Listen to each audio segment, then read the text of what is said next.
നമസ്കാരം. രാഖീസ് രുചികളുടെ പുതിയൊരു അധ്യായത്തിലേക്ക് എല്ലാവർക്കും സ്വാഗതം. ഞാൻ ഇന്ന് ഉണ്ടാക്കാൻ പോകുന്നത് ഒരു തട്ടുകട സ്റ്റൈൽ ചിക്കൻ ഫ്രൈയും പിന്നെ സോയ ചങ്ക്സിൻ്റെ ഒരു റോസ്റ്റാണ്. ഇത്തിരി ഫ്രൈഡ് മോഡലാണ്. അപ്പോൾ നമുക്ക് കിച്ചണിലേക്ക് പോകാം. സോയ ചങ്ക്സിൻ്റെ മസാല ഉണ്ടാക്കാൻ വേണ്ടിയിട്ട് ഞാൻ ഒരു ബൗള് സോയ ചങ്ക്സ്, ഇത് ചൂടുവെള്ളത്തിൽ ഒരു 10-15 മിനിറ്റ് ഇട്ട സോയ ചങ്ക്സാണ് എടുത്തേക്കുന്നത്. അതിൻ്റെ മുകളിലേക്ക് ഞാൻ 1 table spoon Kashmiri chilli powder ഇട്ടിട്ടുണ്ട്. ഇനി അത് കുറച്ച് കോൺഫ്ലവർ എടുത്തിട്ട് ഈ കോൺഫ്ലവറും കുറച്ച് ഉപ്പും കൂടെ കൂട്ടിയിട്ട് ആദ്യം ഈ സോയ ചങ്ക്സ് ഒന്ന് ഫ്രൈ ചെയ്തെടുക്കണം. അതിന് വേണ്ടിയിട്ടാണ് കോൺഫ്ലവർ എടുത്ത് വെച്ചിരിക്കുന്നത്. അത് കഴിഞ്ഞിട്ട് ആ എണ്ണയിലേക്കാണ് നമ്മൾ ബാക്കിയുള്ള ഇൻഗ്രീഡിയൻസ് ഇടുന്നത്. അത് ഞാൻ പറഞ്ഞുതരാം.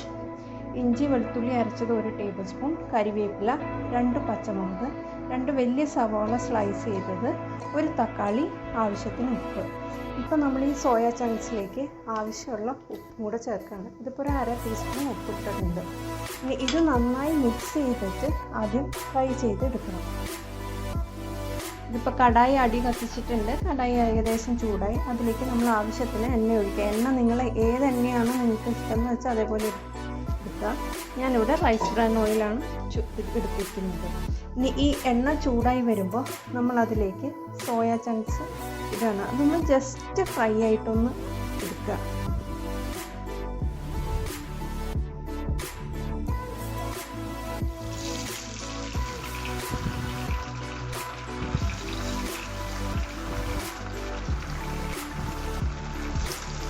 നോക്കൂ, ഇത് ഫ്രൈ ആയി വന്നിട്ടുണ്ട്.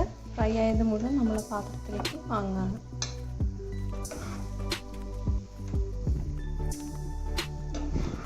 ഇനി ഈ എണ്ണ മൊത്തം യൂസ് ചെയ്യണമെന്നില്ല കേട്ടോ. അത് കുറച്ച് മാറ്റിയിട്ട് നമ്മൾ ആവശ്യത്തിനുള്ള എണ്ണ മാത്രം എടുത്തിട്ടാണ് ബാക്കിയുള്ള പ്രോസസ്സ് ചെയ്യാൻ പോകുന്നത്. ഇപ്പോൾ എണ്ണ ചൂടായിട്ട് തന്നെ ഇരിക്കുകയാണ്. നമ്മൾ ആദ്യം അതിലേക്ക് നമ്മളുടെ ഇഞ്ചി വെളുത്തുള്ളി പേസ്റ്റ് അരച്ച് വെച്ചേക്കുന്നത് 1 സ്പൂൺ ഉണ്ടായില്ലേ, അതങ്ങനെ ഇടുകയാണ്. അതിൻ്റെ കൂടെ തന്നെ നമ്മുടെ 2 പച്ചമുളക് കീറിയതും കരിവേപ്പിലയും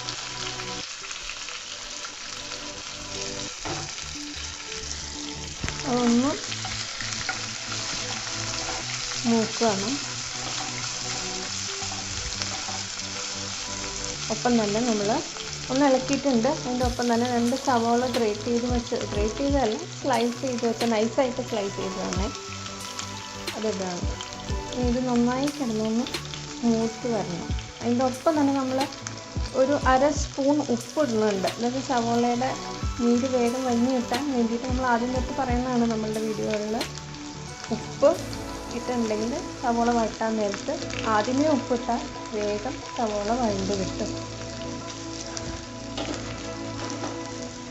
1/2 സ്പൂൺ ഉപ്പ് നമ്മൾ സോയാബീൻ വറക്കണതിന് മുമ്പ് ഇട്ടിട്ടുണ്ട്. അപ്പോൾ ഇതിനൊരു 1/2 സ്പൂൺ ഉപ്പ് മതിയാകും. പിന്നെ ആവശ്യമുണ്ടെങ്കിൽ മാത്രം നമ്മൾ പിന്നീട് ഉപ്പിടുക കേട്ടോ, അല്ലെങ്കിൽ ഉപ്പ് അധികമായിട്ട് പോകും. ഇതിൻ്റെ ഒപ്പം തന്നെ നമുക്ക് കുറച്ച് മഞ്ഞൾപ്പൊടി ഇടാം.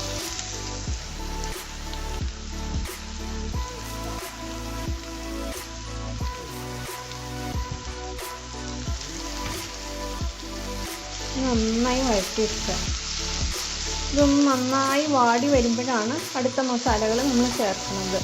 മുളക് പൊടി എന്ന് പറയുന്നത് നമ്മൾ കാശ്മീരി ചില്ലി പൗഡർ ആ വറുക്കണ നേരത്ത് ചങ്ക്സിലേക്ക് ആഡ് ചെയ്ത് മാത്രമേ ചെയ്യുന്നുള്ളൂ. പിന്നെ നമ്മൾ ഒരു 1.5 ടേബിൾ സ്പൂണോളം നമുക്ക് കുരുമുളക് പൊടിയാണ് നമ്മൾ ആഡ് ചെയ്യുന്നത്. ഇതൊന്ന് വാടി വരട്ടെ കേട്ടോ. ഇപ്പോൾ ഏകദേശം വാടി വന്നു. ഇനി ഈ ഒരു പരുവത്തിലാകുമ്പോൾ നമ്മൾ നമ്മളുടെ ഗരം മസാല, മല്ലിപ്പൊടി, കുരുമുളക് പൊടി 3 സാധനം നമ്മൾ 1.5 ടേബിൾ സ്പൂൺ എടുത്തിട്ടുണ്ട്. പിന്നെ ഈ എരിവ്, ഉപ്പ്, പുളി തുടങ്ങിയതൊക്കെ നമ്മൾക്ക് എന്തോരം ആവശ്യം എന്ന് വെച്ചാൽ അതിനനുസരിച്ച് കൂട്ടവും കുറയ്ക്കുകയൊക്കെ ചെയ്യാം. ഇതൊരു സ്റ്റാൻഡേർഡ് ലെവലിൽ ഞാൻ കാണിക്കുന്നു എന്നുള്ളൂ. ഈ മസാല ഏകദേശം മൂത്തിട്ടുണ്ട്. ഇതിലേക്ക് 1 തക്കാളി അരിഞ്ഞത്, അത് ഫൈനലി ചോപ്പോ ഈ ഒരു പരുവത്തിലോ ആയാലും മതി. അത് അരിഞ്ഞത് വെച്ചിട്ട് നന്നായിട്ട് വഴറ്റി അതിൻ്റെ വെള്ളമൊക്കെ ഒന്ന് ഇറങ്ങട്ടെ. ഇതിൻ്റെ കൂടെ തന്നെ നമ്മളൊരു 1/2 ഗ്ലാസ് വെള്ളം ഒഴിക്കുന്നുണ്ട്. മസാല ഒന്ന് മിക്സായി കിട്ടാൻ വേണ്ടിയിട്ട് കേട്ടോ. അധികമൊന്നും വേണ്ട, ജസ്റ്റ് ഒന്ന് എല്ലാം ഒന്ന് തമ്മിൽ ഒരു യോജിപ്പ് കിട്ടാൻ വേണ്ടിയിട്ടാണ് ഒഴിക്കുന്നത്. ഇതൊന്ന് എന്നിട്ട് അടച്ച് വെച്ചിട്ട് വേവിക്കണം. അതിന് ശേഷം നമ്മൾ ഫ്രൈ ചെയ്തിരിക്കുന്ന സോയ ചങ്ക്സ് ഇടാം കേട്ടോ. ഇത് ഏകദേശം ഒന്ന് വഴണ്ട രീതിയിൽ. ഇനി ഇതിലേക്ക് നമ്മൾ ഈ സോയ ചങ്ക്സ് ആഡ് ചെയ്യാണ്. ഇതൊന്ന് കിടന്ന് വലിഞ്ഞ് കിട്ടുന്ന ഒരു പരുവത്തിലായിട്ട്. പിന്നെ ഇതിൻ്റെ ഇടയ്ക്ക് നമുക്ക് ഉപ്പൊക്കെ കുറഞ്ഞിട്ടുണ്ടോ എന്ന് നോക്കാം കേട്ടോ. എന്ന് വെച്ചാൽ ഇതിലിപ്പോൾ നമ്മൾ സവോളയൊക്കെ വട്ടാൻ നേരത്ത് 1/4 സ്പൂൺ ഉപ്പിട്ടിട്ടുണ്ട്. ഇത് വറുക്കാൻ വേണ്ടിയിട്ട് നമ്മൾ 1/2 സ്പൂൺ ഉപ്പിട്ടിട്ടുണ്ട്. നോക്കൂ, നമ്മുടെ സോയ ചങ്ക്സ് ഒക്കെ നന്നായി വഴണ്ട് വന്നിട്ട് ഈ ഒരു പരുവം എല്ലാം വിണ്ട് ഇരിക്കുന്നുണ്ടോ. സൈഡിൽ നിന്നെല്ലാം വിണ്ട് ഒട്ടും ഇങ്ങനെ ലൂസായിട്ട് കറി പോലെ ഒന്നും കിടക്കണില്ല. ഇത്തിരി ഫ്രൈഡ് മോഡലിലായിട്ടാണ്. ഒരു പാകത്തിൽ നമുക്ക് ഓഫ് ചെയ്യാം. ഇവിടെ ചെയ്യാൻ പോണ തട്ടുകട ചിക്കൻ ഫ്രൈക്ക് വേണ്ടിയിട്ട് നമ്മൾ ചിക്കൻ ഫ്രൈക്ക് ആവശ്യമായിട്ട് ചിക്കൻ ഒരു 1/2 കിലോ എടുത്തിട്ടുണ്ട്. Chicken 1/2 kilo. ഇത് ഫ്രൈ ചെയ്യുന്ന പൊടികൾ അത് കുരുമുളക് പൊടി, നമ്മുടെ Kashmiri chilli powder, coriander powder, garam masala, പിന്നെ ഉപ്പുണ്ട്. ഇതൊക്കെ ഇഞ്ചി വെളുത്തുള്ളി പേസ്റ്റ് ഉണ്ട്, കോൺഫ്ലവർ ഉണ്ട്, കറിവേപ്പില, പിന്നെ വെളുത്തുള്ളി വെറുതെ ചതച്ചതുണ്ട്. ഇഞ്ചി വെളുത്തുള്ളി പേസ്റ്റ് ഈ പൊടിയുടെ കൂടെ മിക്സ് ചെയ്തിട്ട് വറുക്കാൻ നേരത്താണ് ഇഞ്ചി വെളുത്തുള്ളി പേസ്റ്റ് ഈ കോൺഫ്ലവറും ഒക്കെ നമ്മൾ യൂസ് ചെയ്യുക. ഇത് ഈ 4 സാധനങ്ങൾ, പച്ചമുളക് 2 എണ്ണം, ഒരു സവോള, ഒരു ടേബിൾ സ്പൂണിനടുത്ത് വെളുത്തുള്ളി ചതച്ചത്, ഇത് തോലോടുകൂടി ചതച്ചത് തന്നെയാണ്, പിന്നെ ഒരു പിടി കറിവേപ്പില. ഈ 4 സാധനവും നമ്മൾ വറുത്ത് കഴിഞ്ഞിട്ട് ചിക്കൻ ഫ്രൈ ചെയ്ത് കഴിഞ്ഞതിന് ശേഷം വറുത്തെടുക്കാൻ വേണ്ടിയിട്ട് വച്ചേക്കുന്നതാണ്. ഇതാണ് നമ്മൾ ചിക്കൻ ഫ്രൈ ചെയ്യാനുള്ള ബാറ്റർ തയ്യാറാക്കാൻ വേണ്ടിയിട്ടാണ്. ഇഞ്ചി വെളുത്തുള്ളി പേസ്റ്റ് 2ഉം കൂടെ 1 ടേബിൾ സ്പൂൺ. ഇത് 1 ടേബിൾ സ്പൂൺ കോൺഫ്ലവർ എടുത്തിട്ടുണ്ട്. കുരുമുളകും 1 ടേബിൾ സ്പൂൺ, നമ്മുടെ കാശ്മീരി ചില്ലി, കൊറിയാൻഡർ, ഗരം മസാല, ഈ 3 1 ടേബിൾ സ്പൂൺ എടുത്തിട്ടുണ്ട്. ഉപ്പ് നമ്മൾ ആവശ്യത്തിന് ഉപയോഗിക്കുക. അപ്പോൾ ആദ്യം നമ്മൾ ചെയ്യുന്നതെന്ന് വെച്ചാൽ ഇത് ഒരു ദിവസം എങ്കിലും പുരട്ടി വെച്ചാൽ നന്നായിട്ട് ചിക്കനിലേക്ക് പിടിക്കുകയുള്ളൂ. അപ്പോൾ 1-2 മണിക്കൂറെങ്കിലും മിനിമം വയ്ക്കണം. പക്ഷെ നമുക്ക് ഇവിടെ കാണിക്കാനുള്ള ഒരു എളുപ്പത്തിന് വേണ്ടിയിട്ട് നമ്മൾ ആദ്യം ചെയ്യുന്നത് ഈ ചിക്കനിലേക്ക് കുറച്ച് 1 ടീസ്പൂൺ മഞ്ഞൾപ്പൊടി, മുളക് പൊടി, പിന്നെ നമ്മൾ കൊറിയാൻഡർ പൗഡർ, ഒരു നുള്ളു ഉപ്പും ചേർത്തിട്ട് ആദ്യം വേവിച്ചെടുക്കുകയാണ്. അപ്പം നമ്മൾ ആ ബാറ്റർ റെഡിയാക്കുകയാണ് ചിക്കൻ മുക്കി പൊരിക്കാൻ വേണ്ടിയിട്ടുള്ളത്. മുളക് പൊടി, മല്ലിപ്പൊടി, ഗരം മസാല, കുരുമുളക് പൊടി. ഇതിലേക്ക് തന്നെ നമ്മളുടെ കോൺഫ്ലവർ കുറച്ച്, അതൊരു കോട്ടിങ് കിട്ടാൻ വേണ്ടിയിട്ടാണ്. മൈദ ആഡ് ചെയ്യണമെങ്കിൽ മൈദ ആഡ് ചെയ്യാം. പക്ഷെ നമ്മളൊരു കോൺഫ്ലവർ മാത്രമേ എടുക്കുന്നത്. ഇഞ്ചി വെളുത്തുള്ളി പേസ്റ്റ്, ഇത്രയും സാധനം ഇട്ട് കഴിഞ്ഞിട്ട് നമ്മൾ ഇനി ചേർക്കാൻ പോകുന്ന ഒരു കാര്യം ഞാൻ പറയാൻ വിട്ടുപോയി. ഇനി ചേർക്കാൻ പോകുന്നത് ഒരു നാരങ്ങയാണ്. ഒരു നാരങ്ങ, ഇതിപ്പോൾ എൻ്റെ കയ്യിൽ വലിയൊരു നാരങ്ങ ഇരിക്കുന്നു. അപ്പോൾ അതിൻ്റെ ഒരു ഹാഫ് പീസ് എനിക്ക് വന്നിട്ടുള്ളൂ. 1/2 കിലോ ചിക്കനുള്ളൂ. അപ്പോൾ അതിനനുസരിച്ച് നമ്മൾ ഉപയോഗിക്കും.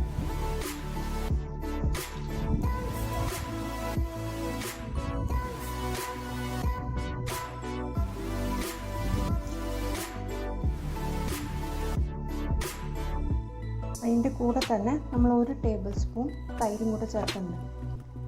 1 സ്പൂൺ തൈരും കൂടെ ഒഴിച്ചിട്ട് ഒരു കുറച്ച് വെള്ളം കൂടെ ചേർത്തിട്ട് ഇത് ബാറ്റർ ഒന്ന് ലൂസാക്കി എടുക്കുകയാണ്. ഇതിലേക്ക് ഒരു 1/2 ടീസ്പൂൺ ഉപ്പ് ഞാൻ ഇട്ടിട്ടുണ്ട്. കാരണം എന്താ വെച്ചാൽ ചിക്കൻ ഫ്രൈ ചെയ്യാൻ വേവിക്കാൻ വേണ്ടി വെച്ചതിലേക്ക് ഞാനൊരു 1/2 സ്പൂൺ ഉപ്പ് ഇട്ടിട്ടുണ്ട്. അപ്പോൾ ഇതിലേക്കും കൂടെ 1/2 സ്പൂൺ ഉപ്പും കൂടെ ഇടുകയാണ്. ഈ ബാറ്റർ റെഡി ആയിട്ടുണ്ട്. ഇനി ചിക്കൻ വെന്ത് കഴിയുമ്പോൾ നമ്മൾ ഈ ബാറ്ററിൽ മുക്കിയിട്ട് വറുത്തെടുക്കുകയാണ്. നമ്മൾ ചിക്കൻ ഫ്രൈ ചെയ്യാൻ വേണ്ടിയിട്ട് ഫ്രൈങ് പാൻ അടുപ്പത്ത് വെച്ചിട്ടുണ്ട്. ആവശ്യത്തിന് എണ്ണ ഒഴിച്ചിട്ടുണ്ട്.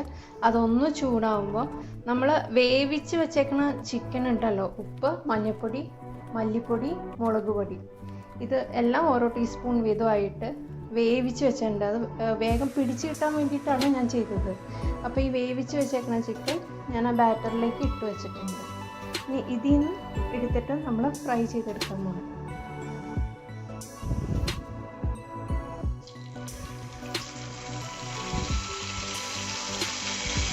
ഈ ചിക്കൻ ബോൺലെസ് ഒന്നും വേണ്ട കേട്ടോ. കാരണം തട്ടുകടയിൽ അങ്ങനെ ബോൺലെസ് ഒന്നും ഞാൻ കണ്ടിട്ടില്ല. ഇത് ബോണോട് കൂടി തന്നെയുള്ള ചിക്കൻ എടുത്തേക്കണം. ഇതൊരു 1/2 കിലോ ചിക്കൻ എടുക്കത്തുള്ളൂ.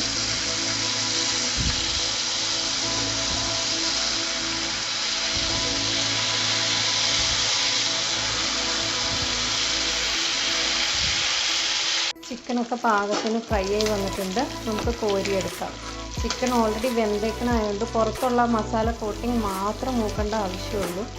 അത് മൂത്തിട്ടുണ്ട്. നമ്മൾ കോരി മാറ്റുകയാണ്. എന്നിട്ട് ഈ എണ്ണയിലേക്ക് തന്നെയാണ് നമ്മൾ വെളുത്തുള്ളി, പച്ചമുളക്, കരിവേപ്പില തുടങ്ങിയവ ഇട്ട് ഫ്രൈ ചെയ്തെടുക്കണം.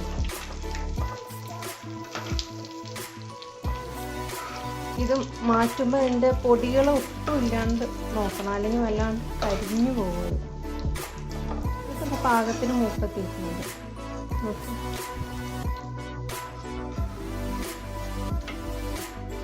ഇതിൽ മൊത്തം എടുത്ത് മാറ്റിയതിന് ശേഷം നമ്മൾ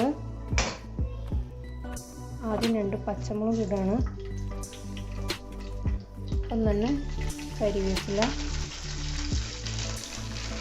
അതിൻ്റെ കൂടെ തന്നെ വെളുത്തുള്ളി. ഇതൊക്കെ ചുമ്മാ ഫ്രൈ ചെയ്തിട്ട് ആ വറുത്ത് വെച്ചേക്കുന്ന ചിക്കൻ്റെ മുകളിലേക്ക് ഇടാൻ വേണ്ടിയിട്ടാണ്. അല്ല, ഒരു സവോള നമ്മൾ സ്ലൈസ് ചെയ്ത് വെച്ചിട്ടുണ്ടായിരുന്നു, അതും കൂടി ഇടാണ്. ഇത് ജസ്റ്റ് ഒന്ന് ഫ്രൈ ചെയ്ത് അതിൻ്റെ മുകളിലേക്ക് ഇടാം. ഇത് സവോള നന്നായിട്ട് വഴണ്ടിട്ടുണ്ട്. സവോള മാത്രമല്ല, വെളുത്തുള്ളി ചതച്ചതും എല്ലാം വഴണ്ടിട്ടുണ്ട്. ഇത് ചിക്കൻ്റെ മുകളിലേക്ക് സ്പ്രെഡ് ചെയ്യാം.